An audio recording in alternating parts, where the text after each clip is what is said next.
Hello, ladies and gentlemen. Welcome back. We told you that we're going to provide you with more interviews, and we are going to. And today we have the champion of the last Brazil Open Series qualifier, Yangzera. How are you doing, Yang?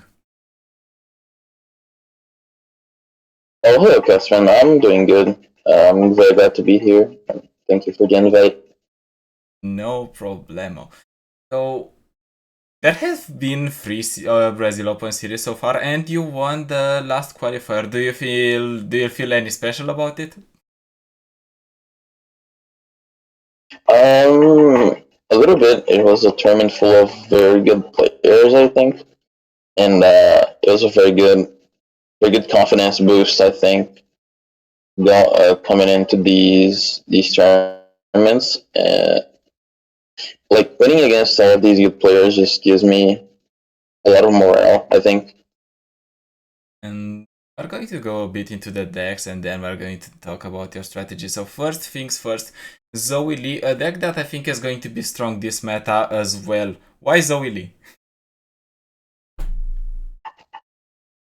So I came with a lineup with a very straightforward plan, which was ban 50F and then win against the rest. Because one thing I've noticed in this meta, like as much as I dislike the meta just because of 50F, there's like if you plan to like just ban 50F and remove the deck from the meta, like remove quote unquote, so like you're never facing the deck you're just like trimming the meta down to very skill intensive matchups, and I think that this is a very high skill ceiling meta. It was at least until this last patch, I think, and you could just straight up take games just from raw player skill, and I really like to do that. So this was basically the plan of my strategy, and just spend 50F and use like good decks that are bad against 50F. And why Sparklefly? I think we have seen people cutting Sparklefly out of the list, so why are you playing it? I like the card. It's a very good tempo, Veil tempo buff target, and you can just win you games straight up. I've won a couple games against Dagger with just Sparkle Fly. I think it's a pretty good card and really underrated, especially now that like more aggro decks are coming up. I like Sparkle Fly. How about Veiled Temple? Would you still play Veiled Temple in this current meta in this current patch actually, where Veiled Temple got changed? Mm, I think if there's one deck that would still use Veil Tempo, it would be Lee Sin Zoe, because you're caring more about the attack than the health on Lee Sin. He's like he has better anyway, and you just want the attack to combo your opponent. But it's really tough because like there are some games where you get bailed out by a Veil Temple buffing a Sparkle Fly or buffing a Zoe, which was nice, you know. I have not tried the deck as much because I haven't played as much since the last patch. But I would still use Tempo in the beginning, but I don't know if it would need to be cut or something. Last question about this list. Why just one copy of the Fangs? What's the utility of it? One copy of the things. I would like to use more copies of the things, but I wasn't like expecting much aggro. I faced two aggro lineups, but I wasn't expecting much aggro. Uh, I'm I'm not using more because there was no like I didn't find any space for it. But I just like the things because it's a really nice invoke. Like the 3 cost celestial pool is just insane, and like Equinox is a very balanced card. Omega Low, and I like the things like having a way to just give life steal, like get life steal off, and maybe like maybe if you flip Zoe, you just play the fangs, give everything life steal.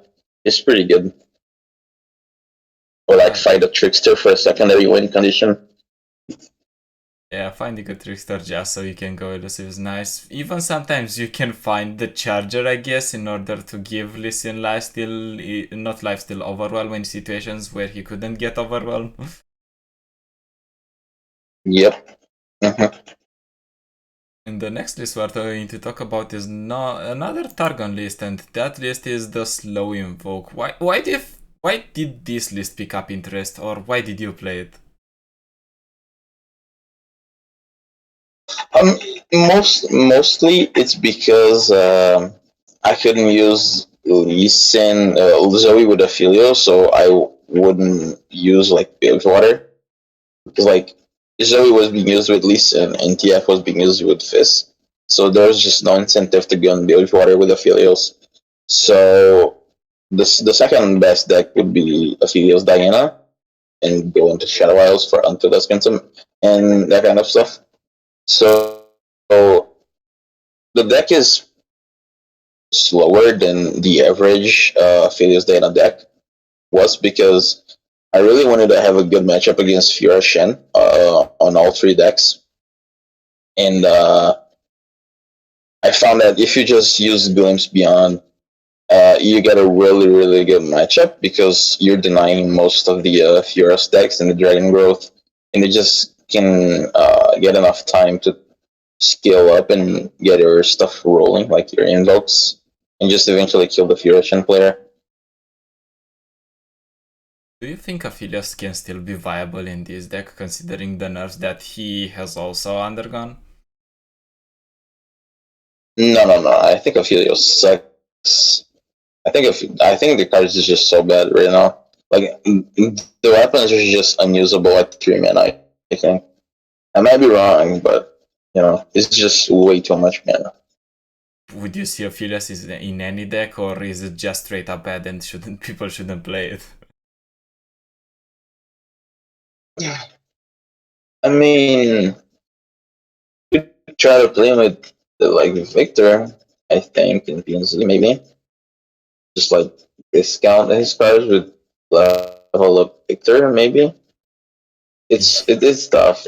Like yeah, just play this paying 3 mana for the weapons is just too much. Like and he's also a 3-2 on top of that. I think like he should at least go back to a 3-3. But I would understand them being afraid of uh giving Aphelios the health back. But his champion is just way too bad. I think.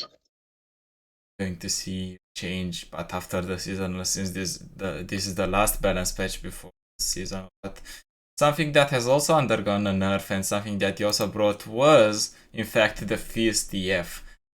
And I need to ask people when they bring Fizz TF, do they bring Fizz TF because they expect to get it played, or do they expect to get it banned so they can play the other part of the lineup?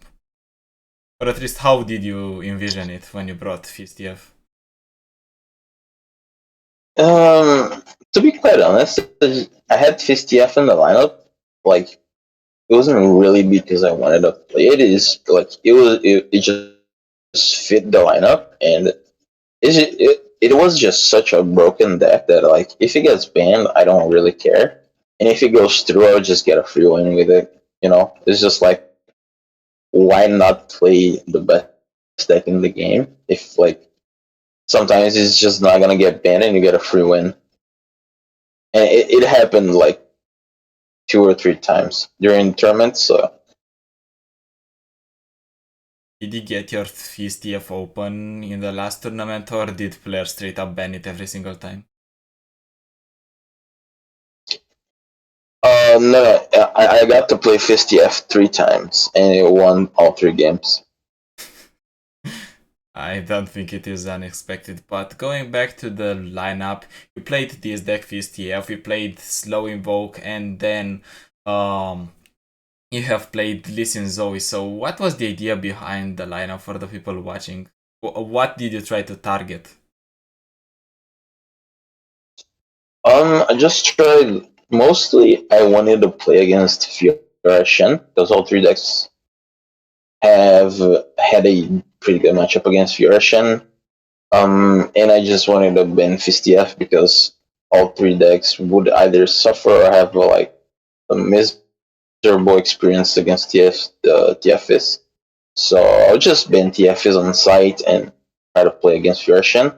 And if the enemy didn't have TFs, I'd look to ban either like Lissandra Trundle um, or maybe a faster deck like Fire Burn or Face Burn or like Ash Sedge, you know, because that's a pretty good matchup against the rest of my lineup.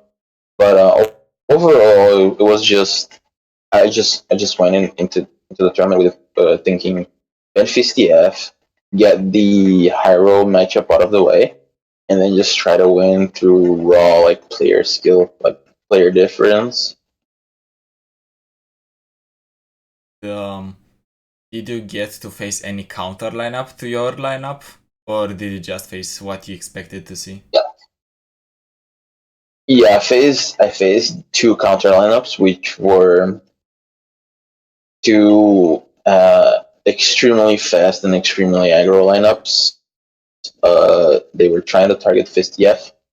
I faced Juby, which was on Spider Aggro, Heartburn, and the Fist TF. He was trying to target Fist TF. It was in the Swiss rounds, it was my only loss in Swiss. And then in the semifinals, I faced the Gigas, who was on Heartburn, Face Burn, and Discard Aggro. I think it was Discard Aggro. No, it was Spider Aggro. Yeah, he was on And Spider. I banned Face Burn. He banned Diana Filios, and I won. Very close matches. There were very close matches. What were the important turns or the important actions that have been taken? Tell us a bit so people can envision what actually happened. Um, I think the most important one was the last game where we were playing Lee Sin Zoe against Spider Aggro. On turn three, he did not attack with Elise. He skipped the attack, which was very important for him. I think he kind of knew how the matchup went as well. Like I also had some experience on the matchup because I played a lot of Zoe Karma, and basically, if they flip Elise, you have a very bad time playing against the deck, and if they choose to don't flip Elise, you're winning most likely than you're not winning. So his skip on the turn three to flip the Elise, like he skipped a very good attack, was very important for him. Like it gave him the chances he needed to win the game. I think he just drew pretty well and made some very good plays overall. I kept a few good cards in the mulligan.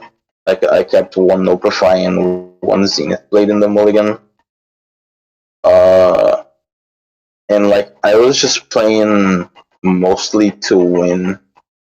Like I was very focused on winning the game, so I just took as many risks as I could, like try and get the last win because it was my only chance. Now with the tournament done and dusted, it is right lock format. The seasonal is going to come in very shortly. So for people playing in this type of tournament, what would be your advice towards them? I think you just need to be well rested, and you need to be confident on what you're playing, and you need to have always have a plan at what you're doing. So like you need to have a concise plan, and you need to be able to adapt the plan as you go. Because like sometimes you're just playing the bank 50F, and the enemy is not gonna have 50F in their lineup. So what you're gonna do? You should have a backup plan as well as your main plan. And mostly is just stay calm and try to play your best. I would say. Nice. And now, since we are reaching the end of the interview, did you have anyone that helped you practice or that usually supports you through your tournament runs that helps you prepare for it? Is the time for them to shine and get a shout out. So, do you have such persons? Yeah, I wanted to shout out two people. I wanted to first shout out Warja. He was the one who introduced me to the lineup. We played it in the LBR. He played it, and I backseated for him. It went really well, and I wanted to try lineup out, which is the main reason I was playing 50F at all, because I didn't play 50F in any of the tournaments in the meta. Like, this was my first time actually playing the deck in a tournament, though I did a lot of matter. So big shout out to Guardia for the lineup and for the good practice we had. Another shout out to Yangzera. He's a really cool guy and helps me practice a lot. We scrim like almost every day, very consistently. And he really helps me out to practice these decks and do good. Awesome. It's nice to know that you have practice partners that help you get these results, and it's nice that you shared a bit of the wisdom about how people can actually perform. So then again, congratulations for your win. Thank you for being around, and ladies and gentlemen, we're going to see you next time with probably yet another interview.